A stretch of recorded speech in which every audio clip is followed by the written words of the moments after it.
नमस्कार बंधुगण बंधु मैंने आपण मैंने समस्त को आज ज्योतिष कार्यक्रम को स्वागत। आज ज्योतिष कार्यक्रमटी मकर राशि व्यक्ति विशेष मानक पई बहुत गुरुत्वपूर्ण अटे, बहुत खास अटे। कारण मकर राशि व्यक्ति विशेष मानकर जीवन एही रज संक्रांति परठारु संपूर्ण रूप से बदलिबाकू जाउअछि। कारण ग्रह नक्षत्र मानकर चलन रे गोटे बहुत बड़ परिवर्तन हेबाकू जाउअछि, जहा फल रे आपणक जीवन रे चालुथिबा समस्त दुख कष्ट एवं समस्यार अंत हेबा पई जाउअछि एवं यार प्रभाव रे आपणकर स्वास्थ्य शिक्षा प्रेम संपर्क वैवाहिक जीवन भाग्य क्यारियर एवं व्यापार वाणिज्यर स्थिति रे एक बड़ परिवर्तन हेबा पई जाउअछि। तेबे आपण मानकर जीवन रे केउं भली परिवर्तन हेबा पई जाउछि बा केउं सब घटना गुड़िक घटिबाकू जाउछि से विषय जानिबा पई आपण माने भिडियोटी को स्किप न करी थरे मात्र शेष पर्यंत निश्चिंत देखंतु एवं भिडियोटी को गोटे लाइक करी चैनल को सब्सक्राइब कर दियंतु। आपण माने जदि सच्चा हृदय रे ईश्वर को भक्ति करूथांती विश्वास करूथांती तेबे भक्ति एवं श्रद्धार सहित कमेंट बॉक्स रे जय माँ लक्ष्मी जय श्री जगन्नाथ अवश्य लिखि दियंतु। तेबे बंधु माने आसंतु आरंभ करिबा आज रही कार्यक्रम को, जहा कि जन्म राशि एवं चंद्र राशि उपरे संपूर्ण आधारित अटे। तेबे राशि चक्रर 12 गोटी राशि मध्यरु दशम राशि होउची मकर राशि एवं मकर राशिर राशिधिपति हेउचंती शनि। तेबे शनि आपणक कुंडलीर तृतीय भाव रे विराजमान अछंती, राहु आपणकर द्वितीय भाव रे विराजमान अछंती, शुक्र आपणकर चतुर्थ भाव रे विराजमान अछंती, गुरु बुध एवं सूर्य आपणकर षष्ठ भाव रे विराजमान अछंती, केतु एवं मंगल आपणक कुंडलीर अष्टम भाव रे विराजमान अछंती। तेबे बंधु माने सर्वप्रथमे आसंतु जानि नेबा आपणकर स्वास्थ्य किपरि रहिबो एही रज संक्रांति परर समय।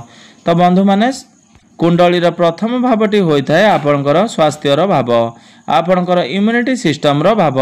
आपणकर प्रथम भावर अधिपति हेउचंती शनि। शनि आपणकर तृतीय भाव रे विराजमान अछंती। तृतीय भाव रे शनिकर गोचर को भल बोली माना जाई थाए। तो बंधु माने ग्रह मानकर स्थिति आपणक स्वास्थ्य पई बहुत भल रहुची। तो निश्चिंत भाव रे एही रज संक्रांति परे आपणकर स्वास्थ्य बहुत भल रहिबो, आपणकर इम्यूनिटी सिस्टम स्ट्रांग रहिबो। तेबे एहा पूर्वरु शनि जेतेबेले आपणकर द्वितीय भाव रे रहितिले आपणकर स्वास्थ्य रे बहुत समस्या देखा देउथला, मात्र ताहा वर्तमान समाधान होइजिबो। आपण निजर स्वास्थ्य रे सुधार देखिबाकू पाइबे, आपण निजको स्वास्थ्यवान अनुभव करिवे।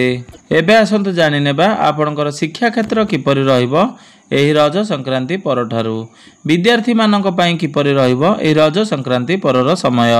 तो बंधु माने कुंडलीर पंचम भावटी होइथाय आपणकर शिक्षा क्षेत्रर भाव। तो आपणकर पंचम भावर अधिपति हेउचंती शुक्र। शुक्र आपणकर चतुर्थ भाव रे विराजमान अछंती। तेबे एही जून मासर शेष आडकू शुक्र आपणकर पंचम भाव को चलन करिवे। निश्चिंत भाव रे शुक्रंकर स्थिति जेहेतु भल रहुची तो आपणकर पाठ पढ़ार स्थिति बहुत भल रहिबो।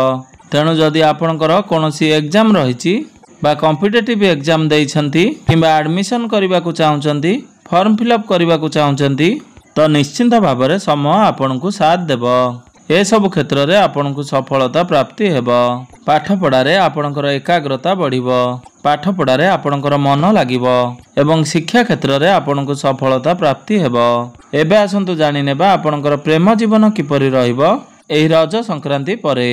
तो बंधु माने कुंडलीर पंचम भावटी आपणकर शिक्षा क्षेत्रर भाव हेबा सहित पंचम भावटी होइथाय आपणकर प्रेम जीवनर भाव, आपणकर संतानर भाव। तो आपणकर पंचम भावर अधिपति हेउचंती शुक्र।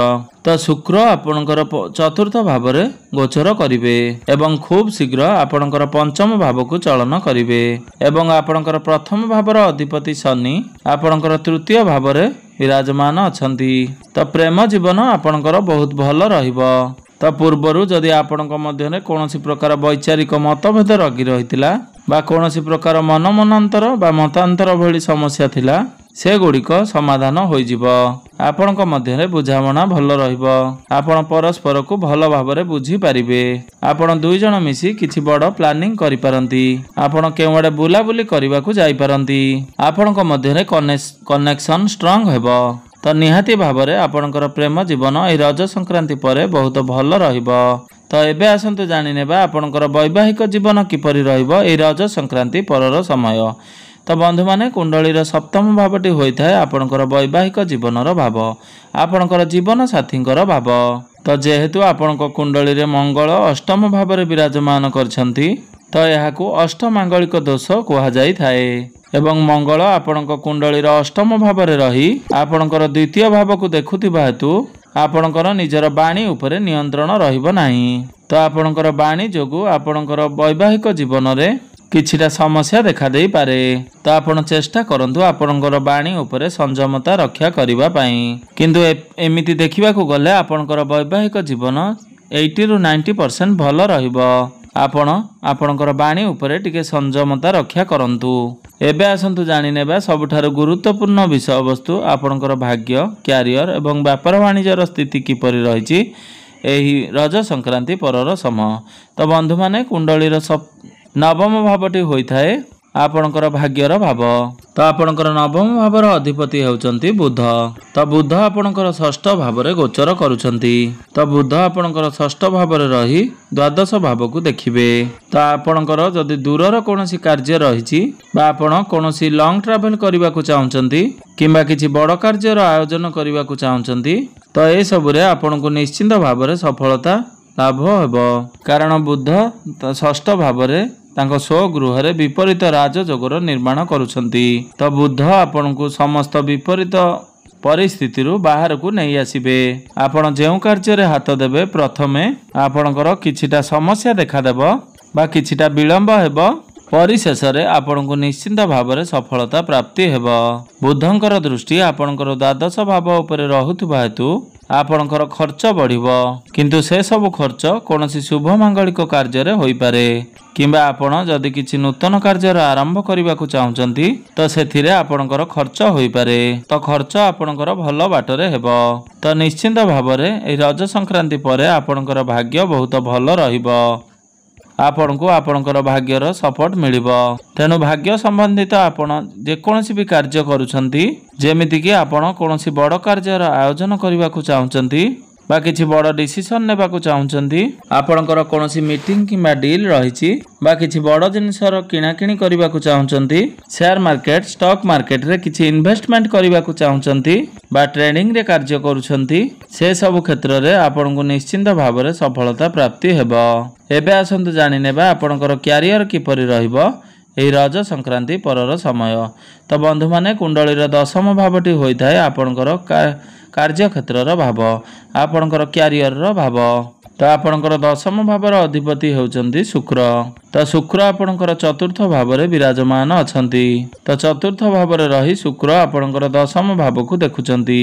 या पर शुक्र आपणकर पंचम भाव को चलन करिवे। तो बंधु माने आपण मानक पई सबुठारु बड़ कथा हेउछि तो आपणकर राशि रे शनि 7.5 संपूर्ण रूप रे समाप्त होई सारिछि। या व्यतीत शुक्र आपणकर केंद्र रे विराजमान अछंती। तृतीय रे बुध आपणकर षष्ठ भाव रे विपरीत राजयोगर निर्माण करिवे एवं आपणकर द्वादश भाव को दृष्टि देबे। तो जेहेतु समस्त ग्रह मानकर स्थिति भल रहुछि तो कार्य क्षेत्र रे बहुत सुरुखुरु रे आपण निजर कार्य गुडी को संपादन करिवे। आपण निज हिसाब रे काम करिवे। आपण बहुत भल भाव रे कार्य गुडी को करिवे। प्रथमे जेउ शनि 7.5 चालुथिला आपण को ऊपर रेस्पोंसिबिलिटी बहुत अधिक थिला, कार्यभार अधिक रहुतुला बा प्रेशर अधिक रहुतुला। वर्तमान से सब धीरे धीरे कम होई जिवो। आपणकर कार्य क्षेत्र रे एक सकारात्मक परिवर्तन हेबो जहा आपनको भल लागिबो। जदि पूर्वरु आपणकर कार्य क्षेत्र रे आपणक विरुद्ध रे किछि पॉलिटिक्स चालिथिला तो वर्तमान से सब बंद होई जिवो। तो समस्ते आपनको प्रशंसा करबा को लागिबे। बुध मध्य आपणकर षष्ठ भाव रे विपरीत राजयोगर निर्माण करिवे। आपनको रोग ऋण शत्रु मुक्ति मिलिबो। यह व्यतीत जदि आपण कोनोसी कंपटीशन ने पार्टिसिपेट करबा को चाहुचंती तो निश्चित भाव रे करंतु, कारण सेथिरे मध्य आपण विजय लाभ करिवे।